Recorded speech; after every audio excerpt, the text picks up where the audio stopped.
Såg du vad det var? Så jag vet inte. De tror de har en ulv som har angrepet og tatt livet av en lokal ungdom. Ulver är inte människor. Jag har jaktat detta hela mitt vuxna liv. En varg. En ulv. En varulv. Tro mig när jag säger att ni har med ett blodtörstigt odjur att göra som måste stoppas för smitt brer om sig. Blodslinjen måste kapas. Fy fan, check ut här folkens. Har du rabies eller vad?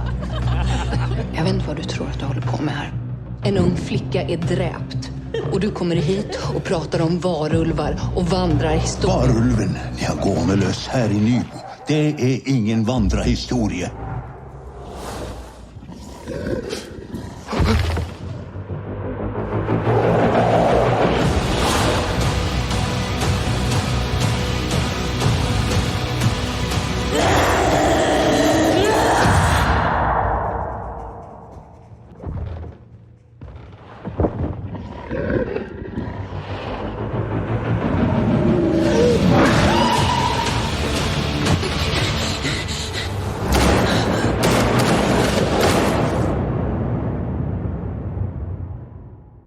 Hello, everybody, and welcome to the latest episode of Fresh Cuts. This is Mike, and joining me, as always, it's Mr. Venom. What's up, Venom? Greetings and salutations, lycanthropes. I'm doing pretty terrible. How you doing, Mike?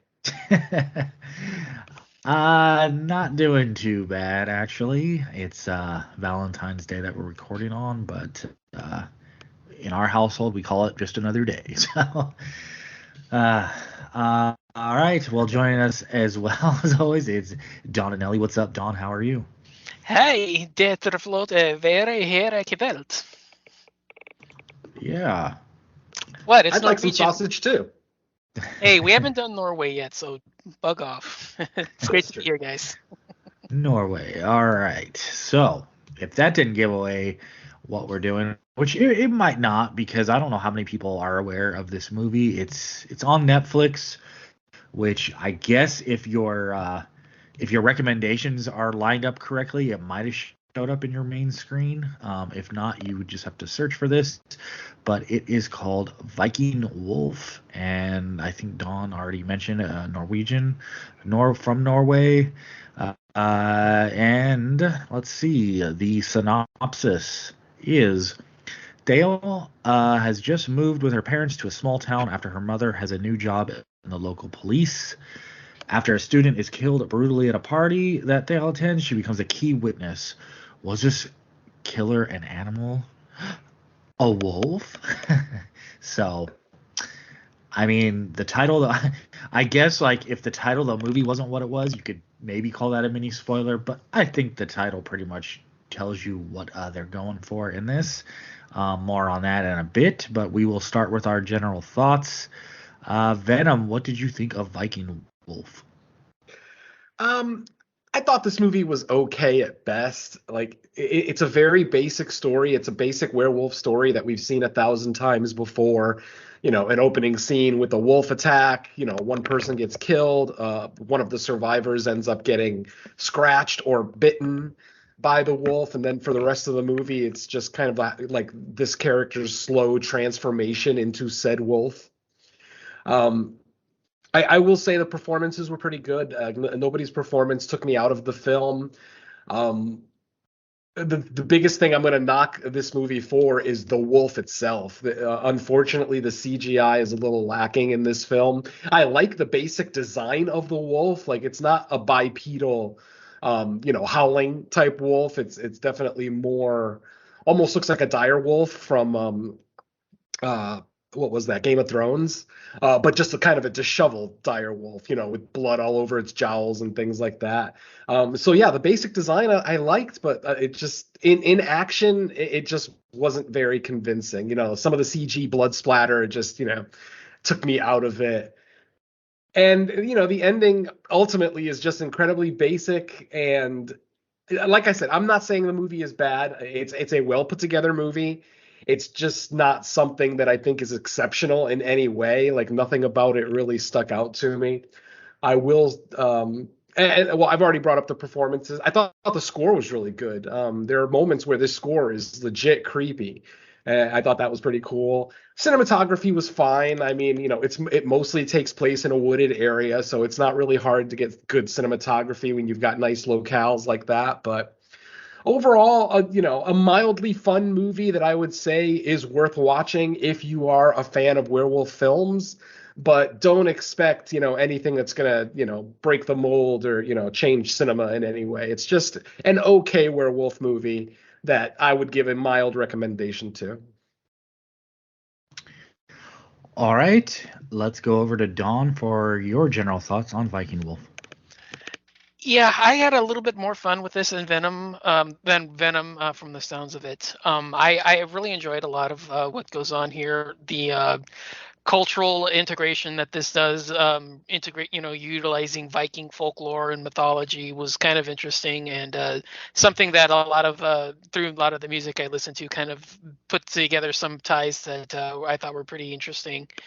I do like the two central storylines here. We have a mother-daughter relationship, and it kind of ties into the rebellious teenager that either is because of her normal teenage angst years, or it could be because she's transitioning into a werewolf. So it kind of plays a little on Ginger Snaps to a degree, not the way that Ginger Snaps did, but it kind of has like a similar setup there.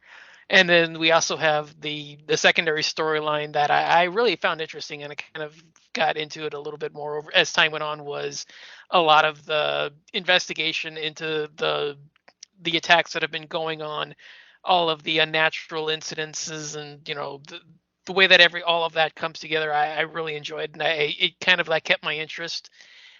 I do agree that it is kind of basic in its general format. It's not exactly all that exceptional, and it never really does anything really right. And that also includes its werewolf attack scenes, which I'm gonna harp on that the most, because it's not really all that spectacular. Couple of the scenes here really could have been fun. I mean, the sequence in the woods really could have, it been expanded a little bit more than what it is. And even though there's a major metropolitan attack at the very end, even that's not necessarily great. It's fun for what it is, but it doesn't really go above and beyond. So some of that kind of keeps it down. As he said, the CGI doesn't really look that great.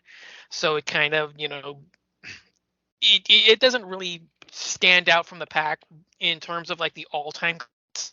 But for like a modern werewolf film, I enjoyed it enough, a little bit more than from what he sounded like to be from what he said. But I'm still not gonna say it's the second coming of the Howling or Dog Soldiers, or even something like oh god, why is my mind blanking on me? The werewolves at the old folks home. No, the werewolves at the old folks home. Late Phases. What was that? Damn it. Late Phases. Late Phases. Yeah, but I don't know why my mind was blanking on me. I was going for like Lycanthrope, or like Lycanthrope Hotel for some reason. I don't know why. But yeah. Anyway, regardless, it's enjoyable for what it is. Will it appease hardcore werewolf fans? Probably not. But yeah, I mean, I've seen much worse in the genre. I can't say it's a year-end contender or anything that's gonna change, shock the genre or anything, but just as seen as a Norwegian entry into the genre and seeing their local spin on it, I don't mind it, and I'd love to see them tackle it one more time, and maybe see if they can fix some of the issues here. Put the werewolf on screen a little bit more often, give it more to do, and give us some really big action scenes, because this looked like it was starting to go there, but then it kind of just petered out. So fun enough for what it is. Nothing spectacular, but a decent way to pass the time, I guess. Yeah, I gotta agree with Don on the backstory. I forgot to mention that in mine. I do actually like this backstory. I just finished playing God of War Ragnarok, so to actually hear that the original werewolf, the Hellhound, is actually the son of Loki and Agrabota. Just my eyes opened up, like, they perked up, really quickly. But unfortunately, the movie didn't live up to that legend. So, but it was a great setup. Yeah, I was gonna say I agree with like stuff you guys both said. I think the backstory and the setup is great. It's just, do they do enough with it, like, for the rest of the movie? I think, the decision to go with like 100% CGI werewolf. I mean, there's a couple scenes where when it's dark, or where the werewolf might just be like poking its snout or just head into the scene, that you can get away with that. But there's just too much where the whole wolf is having an attack, or just kind of out there in the normal lighting, and it just, man, I wouldn't even call it like terrible CGI, but it doesn't matter. It's just the fact that it's CGI. It's just very noticeable and kind of takes you out of it. I think this feels like, if I was trying to write a werewolf movie, and I needed help, and I just went to like an AI system and said werewolf movie, like, it would spit something like this out, minus the backstory, because I do think the Viking origin backstory was actually pretty cool. I just thought it was gonna set up a different movie than it did. Yeah, I agree. I think with what Venom said, the acting for the most part is fine. The characters are good. I agree with Don when he talked about. It's funny because I didn't even think about it until like maybe 10 minutes before we were recording, but I had a little bit of a reminder of Ginger Snaps with this.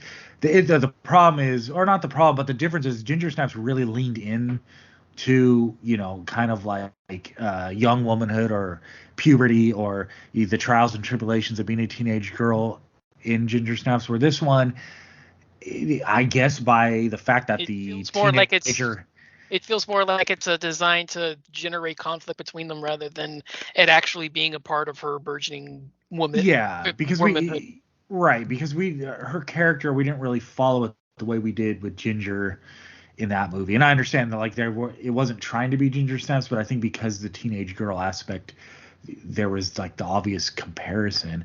But yeah, it was an okay movie. Like, I was fine with it, but I after that setup, I was hoping for more. I thought the opening attack was pretty cool, the way that went down. And I don't know, from there it was just kind of like a mid-level movie throughout the rest of it. And I agree, the attack scenes left a little bit to be desired. Once in a while you would get like, a severed limb flying or hitting a windshield or something to indicate that like someone's being ripped apart, but they really kind of went away from just showing that, which is, I know, I mean, maybe it had to do with CGI and it was hard to make it be seen, but I wish I would have done a little more with that. But like I said, it's just kind of middle of the road movie. If you're a werewolf fanatic, check it out. I always say I kind of prefer the bipedal Wolfman version of werewolves, but I wasn't going to hold it against it in the movie because, I do just like the werewolf straight up wolf, when they're more just straight up wolves too. I do like those as well. I just thought this one was just all right. And if they are planning to do something more with it, let's see if they can up the ante. But yeah, I'll leave it at that for my opening general thoughts. Yeah, I gotta say, Ginger Snaps utilized lycanthropy as a form of this young girl's burgeoning sexuality. Mm-hmm. It's masterful. This movie doesn't really, I mean, just because it's a girl, I knew that we were going to get Ginger Snaps comparisons, but ultimately these two movies are about as far apart from each other as they can be. Ginger Snaps, and Viking Wolf. Both well-made movies, but Ginger Snaps has so much more under the surface than this movie did, that it just makes it something that I can return to almost annually and enjoy. Yeah. And I only watched Ginger Snaps for the first time like maybe 4 or 5 years ago. Like, I had missed the boat on that one the first time, and then I watched it for an October watch either last year or the year before, maybe 3 years ago. But that movie just it's a goddamn masterpiece compared to this thing. And not to take anything away from Viking Wolf, because I've already said there are a lot of positives to be had with this film, but I am a werewolf fan. I love werewolf films, and I tend to expect a little bit too much from my werewolf movies sometimes, and this one just didn't quite have enough for me. Yeah, like Don said, this one, it felt like the fact that the teenage girl was the werewolf or a werewolf. It felt like more just to add to like the teen angst factor, where Ginger Snaps, it was a well crafted, intricate story, and the allegory was there for burgeoning womanhood and sexuality and all that. And this one, it didn't really go that deep. It was just more like, hey, it's an angsty teenager, and now she's more angsty and has fangs, I guess. And she got ugly really quick.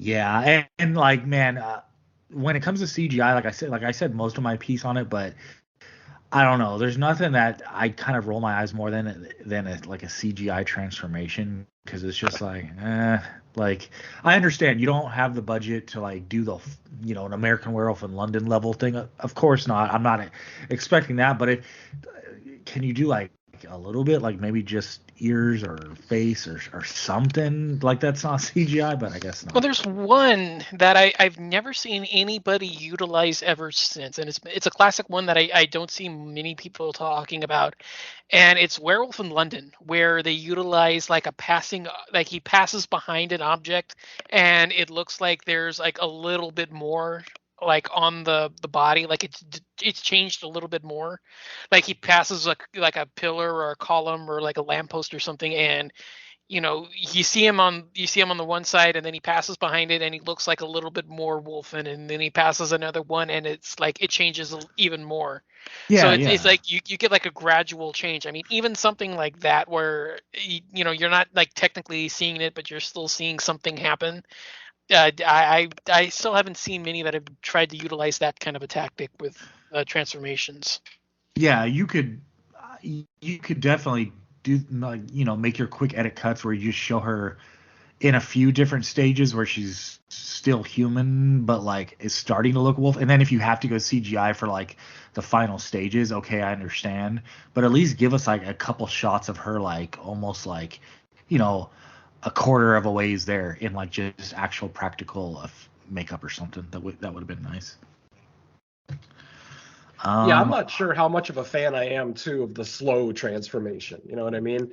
I'm a bigger fan of just the full moon comes out and boom, they do a full transformation. Whether they go back to human or not is not really the point. But the slow transformation, you would think that they were using that specifically because they didn't have a CG budget or a practical effects budget to make it worthwhile. So the first bit of transformation where, after she attacks someone, we see her face and like her brow is like suddenly Neanderthal looking and her nose is widened, and like that stuff was pretty cool. But I think all in all, I'm a bigger fan of just Wolf. The full moon comes out, full transformation, bam.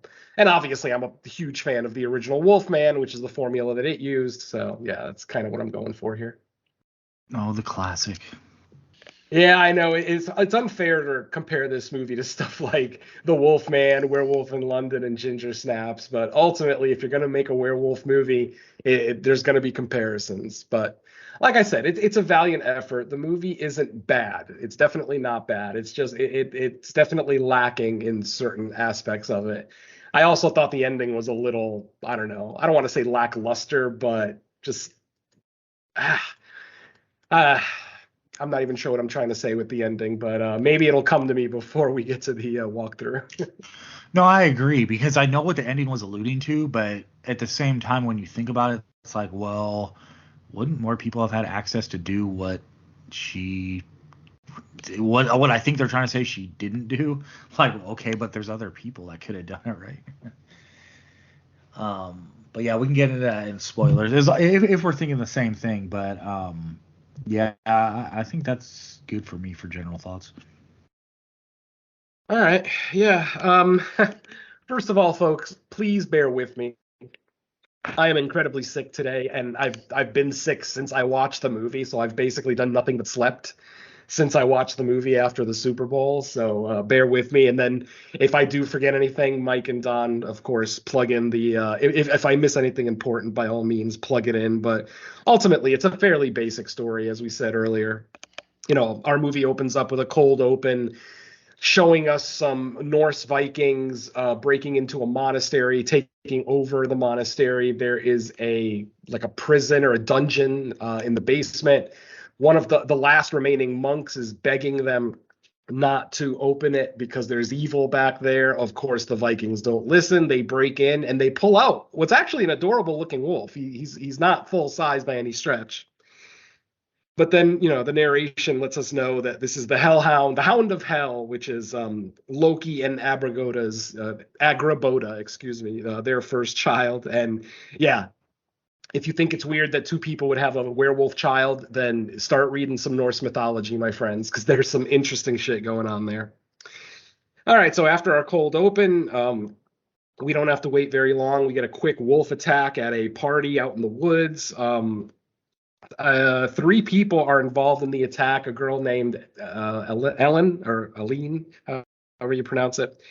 She is unfortunately killed. These are all teenagers too, by the way. Excuse me. If I disappear for a few seconds here and there, it's me coughing, so just bear with me. And basically, what do we got here? The guy, I did like how Tal had two different colored eyes. I thought that was kind of cool, very common in the lycanthrope area, or you know, with wolves, things like that. So I thought that was kind of cool. Very different colored eyes too, like one deep brown and one almost aquamarine blue. So I thought that was kind of a cool effect. And then obviously it lets you know when you see her fully transformed, we see the two different color eyes, so you know it's her. There's no question at all. So like I said, back to the attack. Ellen is killed. There is a boy at the party. I think his name is William.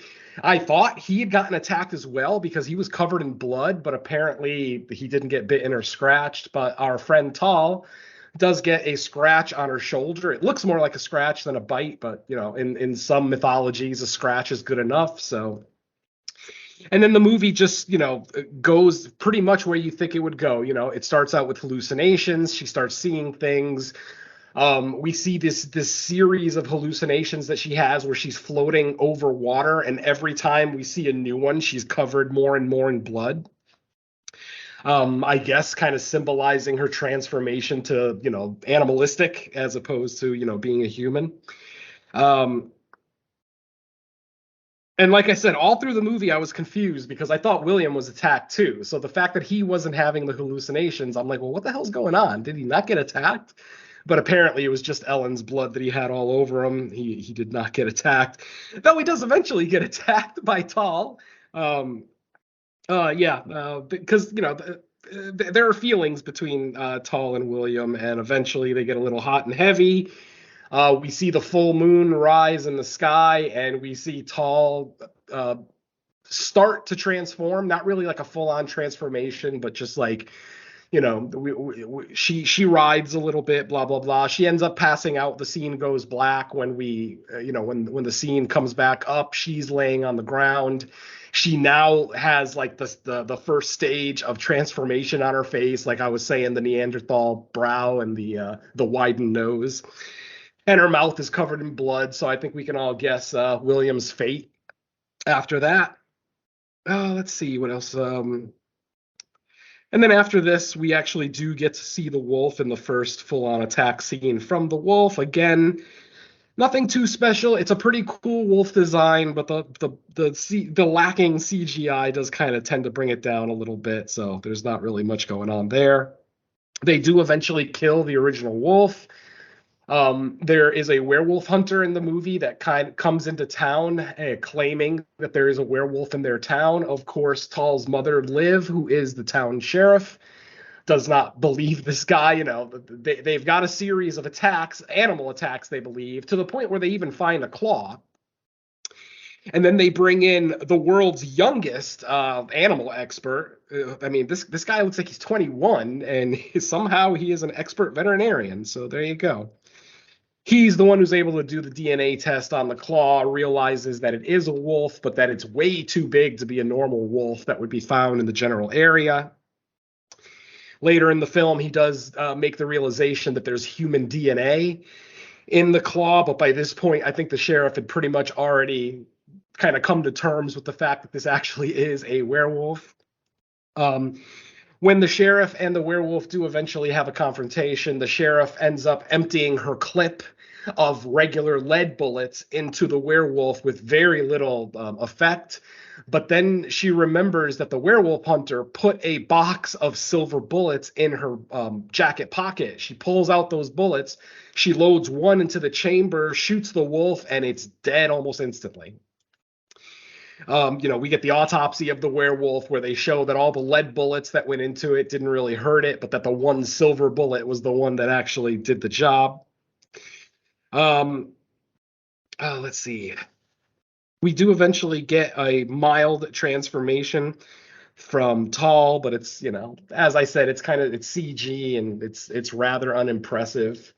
At this point, I'm very involved in the movie. I'm digging the story, but it's like every time we see the wolf, it just kind of takes me out of it and doesn't really do a whole lot.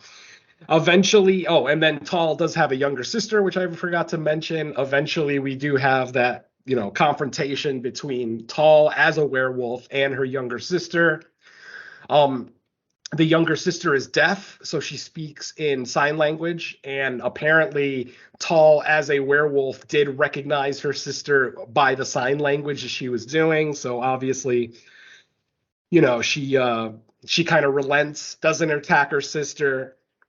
But then, of course, eventually the werewolf does end up killing the werewolf hunter. Let's see. And then we have basically, I'm skipping ahead, obviously, but we basically have our final confrontation between Tall and her mother, Liv, the sheriff. At this point, Liv has come to terms with the fact that it is her daughter that is turning into this werewolf, because her daughter's been missing for a couple of days at this point, and the attacks are continuing. This is the part where our, animal expert says that he's finding human DNA, and that's when the mom is like, shit, I think it's my daughter. I think Tall is the werewolf. They end up having a confrontation. The animal expert does bring a gigantic tranquilizer gun, a tranquilizer rifle. This thing is monstrous. And he shoots Tall as a werewolf once, and it does a little bit of an effect, but not much. She is able to get her footing back and continue her attack. But then later on, just as Tall is about to make her final attack on her mother, she's basically on top of her, about to basically bite the shit out of her. The veterinarian shoots another dart into Tall, and the second one works. It knocks her out. What we see then, and by the way, during the attack, the sheriff is bitten on the arm multiple times. Like, she's basically using her arm as a shield, and Tall is just biting the shit out of it. Eventually, we do see Mom and Tall still as a werewolf in the hospital, the wolf, or the veterinarian, I guess, veterinary hospital. The wolf is sedated, obviously, and Mom basically makes the decision to kind of just end Tall's life. So she pulls out her gun, loads another silver bullet. We don't actually hear the shot. We see Mom aim the gun at her, and then the scene just goes to black. So obviously we can assume that she killed her daughter. And then the final scene is basically Liv back at home, about to lay down in her bed. And she pulls out one silver bullet and just puts it on her dresser. I'm assuming that she's saving that bullet for herself, because if her arm legitimately was bitten, which, like I said, the werewolf bit the shit out of it, then she probably knows what's coming. unfortunately, that's going to leave the deaf younger sister basically with no one. So it is kind of a very sad ending, but I guess, it's up for interpretation. If she's saving the bullet for herself, if she's saving the bullet for an inevitable future attack, whatever the case may be, but there you go. And that, my friends, is the incredibly shortened version of Viking Wolf. Again, I apologize. I feel myself slipping already. I thought I was also like curious if the one bullet left was trying to say that she couldn't go through with shooting her daughter. No, I'm with Venom on this one. I think it's just her setting it aside for her. Because remember when she's on the ground after the car crashes into at the finale when they're crashed in the hideaway. Mm-hmm. The wolf like viciously is like grabbing at her, and I mean I couldn't tell, but it looked like it either had her arm in its jaws or it was like scratching her arm or her shoulder. And it looks very clearly like she got the mother. Oh, it definitely got her. Yeah, I remember that. Yeah, so I'm saying that to me it was always she's setting that aside for her, like that's her personal silver bullet. I don't know about you, but what I'm saying is that she's setting it aside. I mean for me, I'm with Venom. I side with him on this. Oh yeah, I wasn't even 100% either way. I was just curious because I thought like all those scenarios, as the credits were rolling, like either it was for her or maybe it was there because it was supposed to represent the shooting of her daughter that she couldn't do, or yeah, like you guys said, because yeah, they kind of the way the scene in the hospital kind of played out. It's like I understand like not showing it, but usually even if a scene fades to black, you'll get like the noise of the bullet or of the shot, like the gun going off, just to indicate it actually did happen. But since the scene kind of cut before we even got that, but that was when I was saying like it still wouldn't make sense because if the wolf's sedated in like I don't know if it's a hospital or a veterinary like facility, there's going to be other people that could be around that would be like, okay, well, I'll just do it if she couldn't do it, because I don't know how many other people would be happy with like, oh yeah, we're just going to let this werewolf teenager go, Also, would escape on its own, maybe. Yeah. When it re-got its energy for a Viking Wolf 2 mom and daughter or something. I'd be okay with that. Hell, it might be better. Don, can you pronounce the original title? Viking Ulven. Viking Ulven. Viking Ulven. Yeah. In the Werewolf, that's always like, I guess depending on the movie, every movie's gonna have its own lore. Where like this one recognized the deaf sister and didn't attack her. Where like it seems like something like American Werewolf in London, even if you kind of recognize it, it might temporarily hold it back, but it's still gonna attack anyway. It didn't really look like it was really like that put off by her. I mean, it's been ages since I've seen it. Like thinking about it specifically, it's not like it like he specifically stopped. It looked like he was like preparing to attack, and it was just like setting himself up for the easy kill, and then he just got stopped by the other police. I mean, I haven't seen it in a couple of years, so I don't remember it specifically, but I always thought he looked like he recognized her and was going in for an easy meal, and then just got taken down before he could. But I mean, like I said, it's been a while since I've seen it. Yeah, that was my interpretation, that she thought she could like reason with David, and yeah, it wasn't gonna turn out her way, but then they ended up shooting it. Yeah, they shot him before he could make his mind up. Yeah. Mm-hmm, yep. Exactly. But yeah, man, I don't have a whole lot more. I mean, there wasn't like a whole lot of story to like break down with this one. Mm-hmm. It was just like I said, it was kind of like your basic like story for what you need for a werewolf movie. But like I'll reiterate, like I really like the Viking background stuff. I just wish it would have like leaked more into the rest of the story somehow. Yeah. Yeah, it would have been really cool if they did some research maybe and, found the lore, and I don't Or if know. that It would have makes me. if they would have used that during the investigation to figure out what's causing it, and then they stumble upon this instead of getting it as a backstory, maybe we get it like the prologue. Maybe cut that out, save a few minutes, and then use that as like their investigation into like these strange incidents, and saying, okay, well, this is like tied into the werewolves and how they arrived from Norway, and we get the story from here about the werewolves of Viking lore. Like we get it in that perspective, and not necessarily get it as a prologue, but get it as like the explanation for there being wolves in the country, and that being the potential cause for.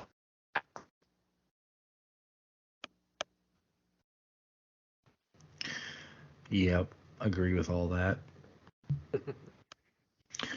All right, well, if there's no further things to say, I guess the full moon is setting, so we'll go ahead and close out this episode with letting people know where else they can hear us. Venom, I'll start with you. Let's see. Creature Comforts episode 15 is recorded, but I'm still editing it. But the way I feel, it's not going to be edited anytime soon. So I actually start a vacation later this week. So of course it was destined that I would get sick right before it. So, but that'll be out sooner than later, I hope. Let's see. Crystal Lake Gift Shop episode 3 is out there with once again our returning special guest Lacey Liu, as we looked at episode 3 of the Friday the 13th series from 1987. That episode was called Cupid's Quiver. And the main show, unfortunately, got postponed. There's just a whole lot of shit going on in my life right now, between a 3-day company meeting last week and then getting sick this week.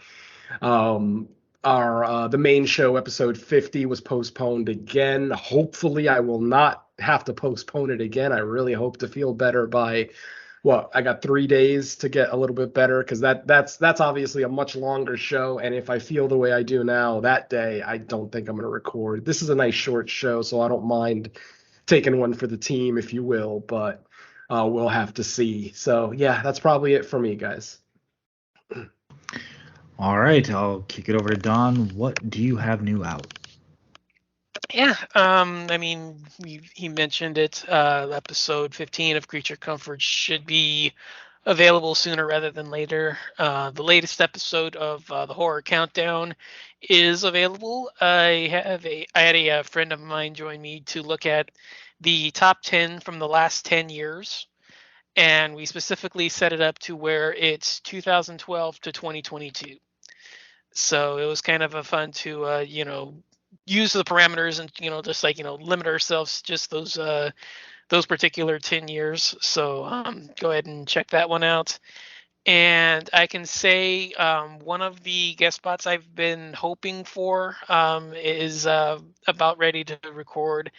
This is going to be one with it's a new show that I know not many will probably be familiar with, but I've been wanting to do this one for a while.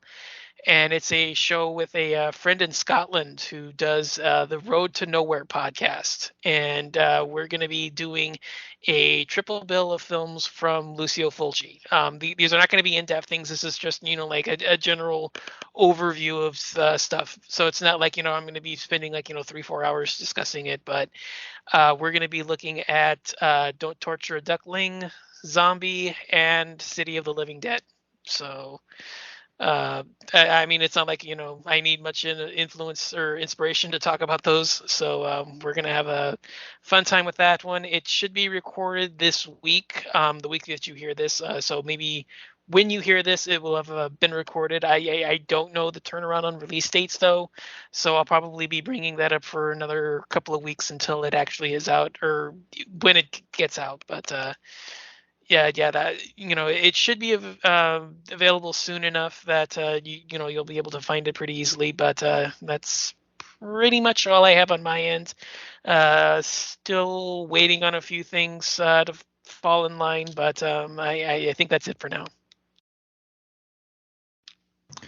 All right, And as far as I go, I don't really have much at all. Venom already mentioned that episode 50 got postponed, so possibly we'll be recording it this Friday. Luckily, if we record this Friday, then the postponement will be short enough to where I don't really have to rewatch everything. I mean, one, because I watched them to prep last week, and two, because it's like the theme is like our favorites. These are movies I have seen like many times before as well, so that always helps. So that potentially is coming soon. But otherwise, yeah, it's just mostly the main or the fresh cuts right now. Speaking of which, are we on a theatrical release week? Are you guys? I don't think so. Next week is Cocaine Bear, the 24th. I don't know. I don't think there's anything this week now. I mean, I'm going to see the Winnie the Pooh horror movie tomorrow. It's a one night screener out here, so I'm not sure if that's a possibility, but I'm not sure when its official release date is. Now, Venom, you did see 2 movies in the theater, and you weren't a fan of either one of them. No, God damn it. That's probably what made me sick, is sitting in the theater for 2 movies on Saturday, and they were both, I don't want to say garbage. Neither one of them were garbage, but just, yeah. What did I watch? Consecration, which, obviously it's religious horror. It just, the story wasn't very good, and it kind of relied on a lot of classic tropes and blah blah blah. It just didn't do a whole lot for me. And then the first movie was She Came from the Woods. That one's a little bit more fun. Like, I think Don would really like that one. It's it's got some decent gore. It didn't really work for me just because of the stupid characters and the it's a summer camp horror movie. I'd say that one was probably the better movie of the weekend for me, but yeah, not exactly happy with my theatrical fare this week.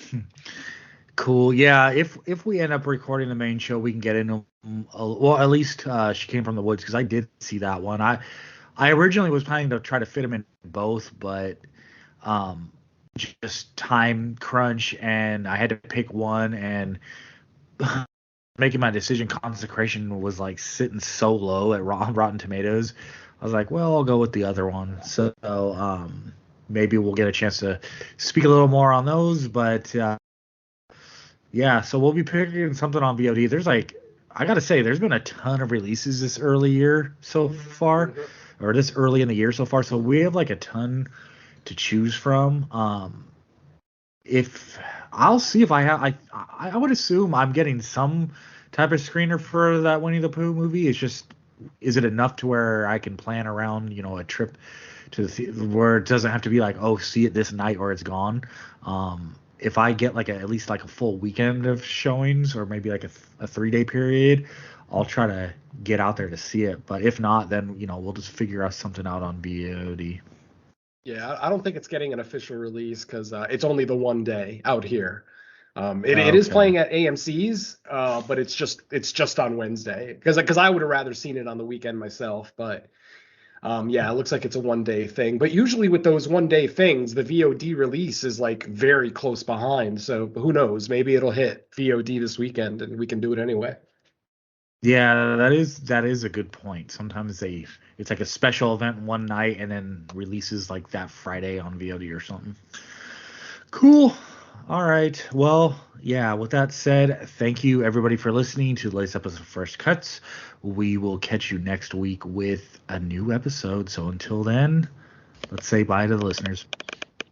Brutarsk black metal. Somebody kill me.